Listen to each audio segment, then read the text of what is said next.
Welcome, ladies and gentlemen, to the Accent Training Podcast. My name is Pat. I'm your personal American accent coach, and this episode is all about negotiations. In the next 10 minutes, you're going to learn 4 idiomatic expressions to sound like a highly experienced English-speaking negotiator in the American culture. Not only that, but we're going to put them together in a quick little story so that you can kind of visualize it for yourself, and then you will be better prepared to go forth and use this, my friend. Use this in your daily life. Save yourself a little bit of money and negotiate some sweet terms on any agreements that you're signing. Now, today's episode is going to be about negotiations of buying things. Pretty important. In fact, it's essential, especially in this economy, essential to know how to negotiate well when you're purchasing things, goods and services. Our next episode is going to talk about negotiations with friends, acquaintances, people that you have close relationships with. What kind of idiomatic expressions can you use to make sure that you don't damage those relationships, but you're able to defend your opinion and negotiate terms that are in your favor? So we'll be talking about that in episode 186.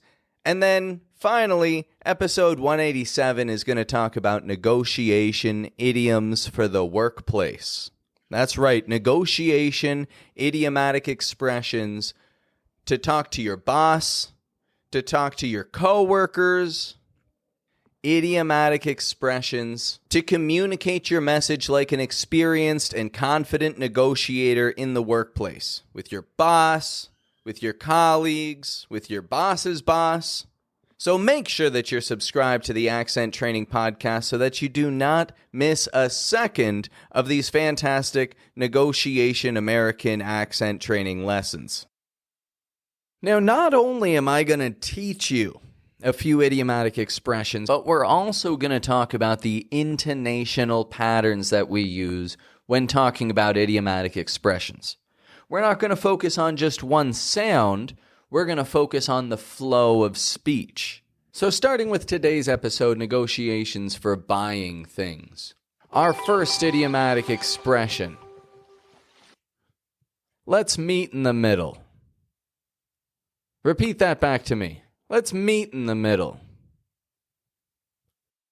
Now, I want you to listen closely when I say that and try to catch what word my voice rises up the most on. What word gets the highest tone and the clearest vowel sound? Let's meet in the middle. Let's meet in the middle. If you're hearing the word meet rise up in tone, then you are correct, my friend. We're raising our voice on the word meet. Let's meet in the middle. So what does this idiom mean? Well, this means that you're finding a compromise between the buyer's and seller's initial offer to reach a mutually agreed upon price point. So you're in a market. A buyer says, this is going to cost $20. And then you say, I don't know about $20. I could do maybe $10. How about let's meet in the middle and call it 15? A compromise between the buyer and the seller. Next idiomatic expression for buying things. Listen closely to where my intonation rises in this phrase. Give me your bottom line. Give me your bottom line. If you hear bottom stressed, then you're correct. Give me your bottom line.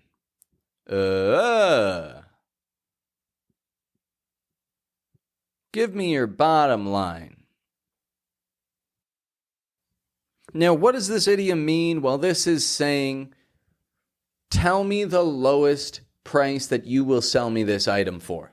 This is a request You are requesting that the seller states the absolute lowest price that they will offer you. Give me your bottom line. Of course, chances are they're not going to tell you the actual lowest price. They still want to make a little bit of money off of you. But this is just another great, useful term in a negotiation. Give me your bottom line. Idiom number 3. Can you sweeten the deal? Can you sweeten the deal? Notice how my voice rises here. Can you sweeten the deal?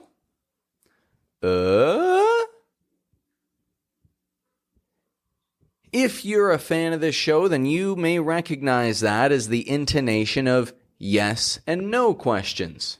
Can you, Our voice rises up towards the end of the sentence. Now, what does that idiom mean? Well, in that idiomatic expression, you are requesting a bonus with the offer.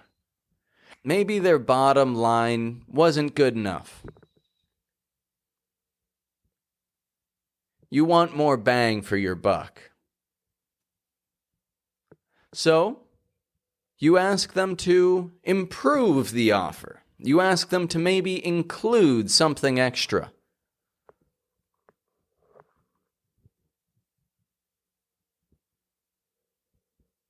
Maybe they can wrap it up for you nicely. Maybe they'll throw in a little freebie or include a 50% off discount on any additional purchases. Can you sweeten the deal?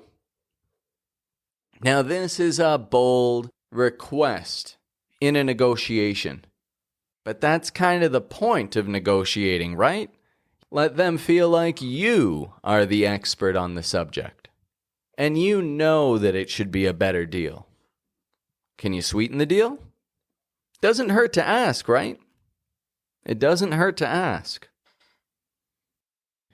And this brings us to our final idiomatic expression. Let's shake on it. Where do you hear my voice raising up in this phrase? Let's shake on it. If you hear the peak up in the word shake, then you are correct. All the other words are lower to medium kind of pitch, but we hear a rise in shake. Let's shake on it. It means we've come to an agreement on our purchase. Let's shake hands. You grab their hand, they grab yours, and you get a nice firm handshake in there. It's a social contract. And once you shake hands with someone in the American culture, you don't want to go back on that shake. People will take great offense to it. And they won't trust you again. So once it's agreed, and you shake on it, you shake hands, you live up to the terms of that agreement. So let's put these all to work real quick and summarize them. You're walking around a market, you find a nice cast iron pot that you like. And you think to yourself, oh, that would be perfect for my kitchen. Nice cast iron pot. So you ask the vendor, how much is this pot? And they tell you $20. And you think to yourself, $20? I mean, I'm going to have to restore it a little bit. It's going to take some time out of my day. How about $10? And the seller says, no, I can't do $10. That's a little bit too low. And so you say, well, okay, how about let's meet in the middle? 15. But the seller won't budge. The seller won't budge. He says, no, won't do 15. We got to do 20. $20. That's a great cast iron pot. I'm not selling it for a penny less than 20. And you say, look, I got errands to run. Give me your bottom line. Give me your bottom line here. What's the absolute lowest price that you can offer me for this cast iron pot? They'll say the pot cost me $13. You got to consider the storage, the transportation. Lowest I can go is 17. $17. That's that. And you say, well, can you sweeten the deal? You say, okay, look, if you take it off me for $17, I'll throw in an extra coffee mug.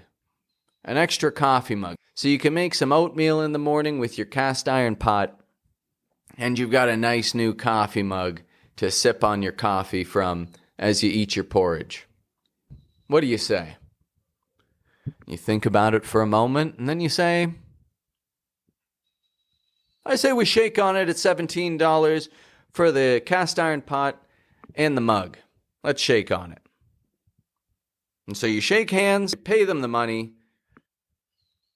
You're happy, they're happy, and not only are you saving yourself $3, but your negotiation skills have gotten an extra freebie thrown in there as well.